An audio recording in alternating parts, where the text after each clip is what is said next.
Hello everyone, welcome to my channel. So today we'll discuss about the parts of the cell जिसमें हम सबसे पहला जो part discuss करने जा रहे हैं वो है सेल मेम्ब्रेन। हमने पिछली वीडियो में जाना कि cell in a living organism is the basic structural unit. तो जितने भी लिविंग ऑर्गेनिज्म है उनका बेसिक स्ट्रक्चरल यूनिट क्या है? सेल।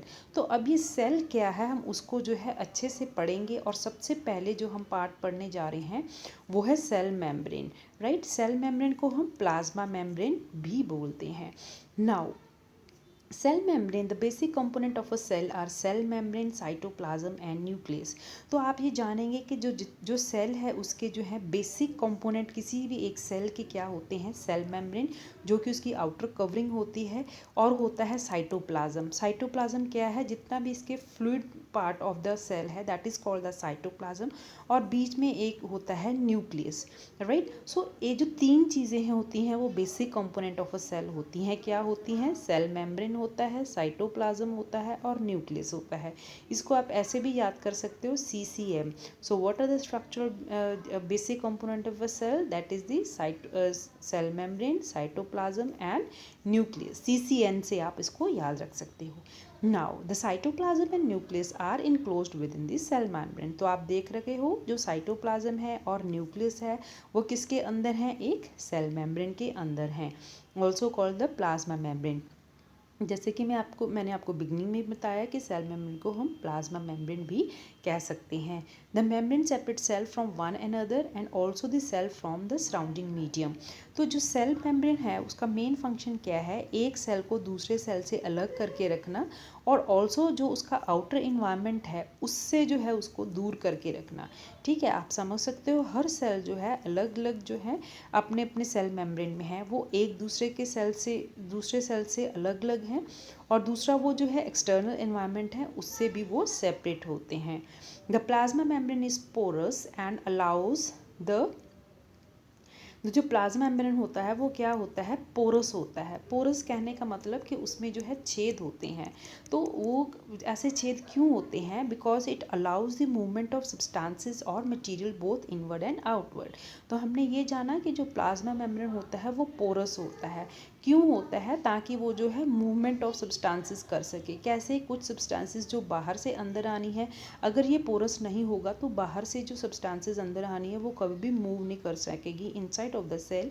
ऑल्सो जो कुछ चीज़ें सेल से बाहर जाना चाहती हैं, जो सेल से बाहर जिनको भेजना है वो भी नहीं जा सकेंगी। इसलिए जो सेल मेम्ब्रेन होती है वो पोरस होती है, because it allows the movement of substances और materials both inward and outward. मैं उम्मीद करती हूँ आपको इतना ये समझ आया होगा। ये एक्टिविटी में ये कहते हैं कि जैसे जो अगर आपको किसी भी सेल का बेसिक कंपोनेंट देखना है तो आप एक अनियन जो होता है, प्याज का पतला सा छिलका उतार कर, रेड वाला नहीं, जो अंदर जो हम प्याज को छीलते हैं अंदर एक वाइट कलर की स्किन पतली सी मिलती है, उसको जो है हम माइक्रोस्कोप के नीचे प्रोजेक्ट करके देख सकते हैं।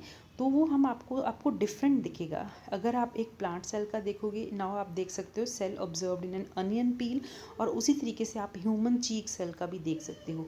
ये जो है अपनी चीक से निकाल के छोटा सा पतला सा मास जो है माइक्रोस्कोप के नीचे उन्होंने प्रोजेक्ट किया है। तो उनको दो चीज़ें डिफरेंट लगी, सॉरी एक चीज़ डिफरेंट लगी कि जो प्लांट सेल थी उनकी सेल्स मेम्ब्रेन के बाहर एक और कवरिंग थी जो उसको हम बोलते हैं सेल वॉल। जबकि अगर हम बात करें ह्यूमन सेल की, जो लिविंग एनिमल्स थे उनमें जो सेल वॉल नहीं पाई गई। तो basically the boundary of the onion cell is the cell membrane covered by another thick covering called the cell wall. तो ये एक बहुत इंपॉर्टेंट करेक्टरिस्टिक फीचर हो गया एनिमल और प्लांट सेल को डिफ्रेंशिएट करने के लिए।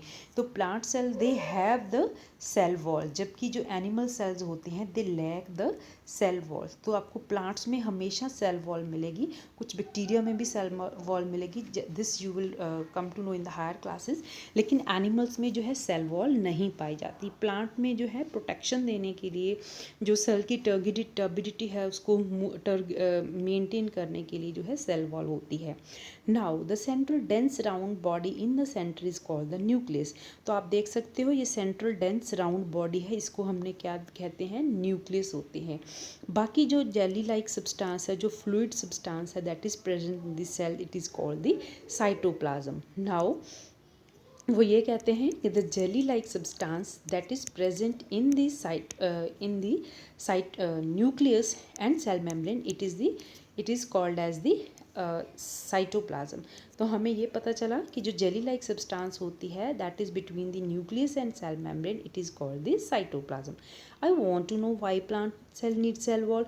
तो ऐसा क्या हुआ कि प्लांट को तो सेल वॉल मिल गई, हम लोगों को क्यों नहीं सेल वॉल मिली? Now let's read this further. You have learned earlier that the cell membrane give shape to the cell. तो सेल मेम्ब्रेन क्या है? बेसिकली सेल जो है मूवमेंट अलाउ करता है inward and outward to the cell. Also जो cell membrane है एक शेप भी देता है सेल को, right? So there is an outer thick layer in the cell of plant called cell wall. So plants के पास सेल वॉल क्यों आई? This additional layer surrounding the cell membrane is required by plants for protection. देखो जब भी protection की बात होती है, हमारे पास जो है बहुत सारे लोकोमोटरी ऑर्गन्स हैं। जैसे हमारे पास फीट हैं, हम बाहर खड़े होते हैं, अगर बाहर बरसात होती है, कहीं पे आग लगी है तो हम झट से अंदर चले जाते हैं। लेकिन प्लांट के पास तो ऐसा लोकोमोटरी ऑर्गन्स नहीं है, बाहर चाहे बरसात हो चाहे धूप पड़े हो, they have to stay there only. So means they need something for protection. So now plant cell need protection against variations in temperature, high wind speed, atmospheric moisture, etc. तो जो प्लांट सेल्स हैं उनको जो है बहुत सारी protection चाहिए। किसके लिए? जो बाहर जो है उसके टेम्परेचर में वेरिएशन हो रही है, बाहर तेज़ हवा चल रही है, या एटमॉस्फेयर में मॉइस्चर मीन्स बरसात हो रही है, they are expose to these variations because they cannot move. तो प्लांट तो है नहीं कि बाहर बरसात हो रही है या बाहर बहुत ज़्यादा गर्मी हो रही है तो वो अंदर आके एसी के नीचे बैठ जाएंगे, नहीं। तो they can't move, that's why God has given them another protection shield that is called the cell wall. Now, cell can be observed in the leaf peel of Tradescantia, Elodia and row. You can prepare a slide as in the case of onion. Now, Paheli ask Boojho if he can observe animal cell. तो इसी तरीके से जब उन्होंने एक plant cell को observe किया, now they will be observing animal cell. तो उसके लिए क्या करना है आपको? एक टूथपिक से जो है आपका जो चीक है उसको अंदर से स्क्रैप करना है विदाउट हर्टिंग। तो उसके ऊपर आप लोग क्या ऐड करना है? You have to add a drop of iodine and place a cover slip over it. Alternatively आप क्या कर सकते हो? Add 1-2 drops of methylene blue solution. Methylene blue solution आपको क्यों चाहिए? आपको सेल को कलर देना है, राइट? तो आप देखोगे न्यूक्लियस का कलर डार्क है जबकि साइटोप्लाज्म का कलर ज़्यादा डार्क नहीं है। लेकिन हमने यहाँ पे क्या जाना कि जो प्लांट सेल्स जो होते हैं they have the cell wall, जबकि एनिमल सेल्स होते हैं they lack the cell wall, right? आप देख सकते हो एनिमल सेल्स में जो है जो सेल वॉल जो है एब्सेंट होती है। नाउ अब हम बात करेंगे साइटोप्लाज्म की। This will read in the next video. Till then you stay tuned and thank you so much for watching.